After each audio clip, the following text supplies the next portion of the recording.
पर एक खास रंग के झंडे का ऐसा सैलाब उमड़ा कि लोग कंफ्यूज हो गए कि वो इंडिया में है या सरहद पार के किसी और इलाके में।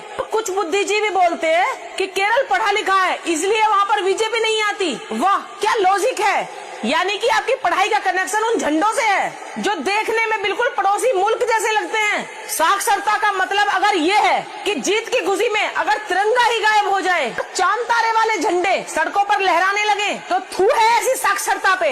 अरे ऐसी पढ़ाई लिखाई का क्या हम अचार डालेंगे जो राष्ट्रवाद की ABCD तक भूल जाए। अब जरा दूसरी तरफ देखिए, बंगाल में जब बीजेपी चुनाव जीती तो वहाँ की सड़कों का नजारा क्या था। बंगाल की सड़कों पर सिर्फ तिरंगा ही तिरंगा नजर आ रहा था। बंगाल में जश्न का मतलब भारत माता की जय था।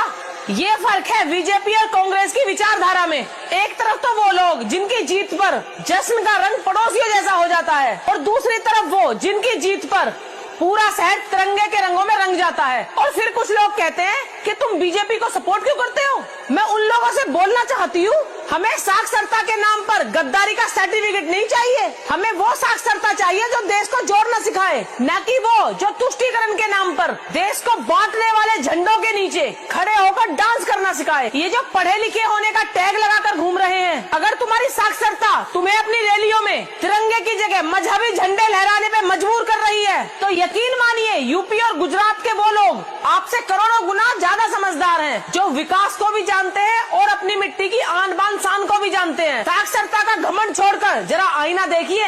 अगर जीत भारत के किसी राज्य में हुई है तो जश्न में भी भारत का तिरंगा ही दिखना चाहिए। अगर तिरंगा नहीं दिख रहा तो समझ जाइए आपकी पढ़ाई लिखाई में कुछ बड़ा झोल है।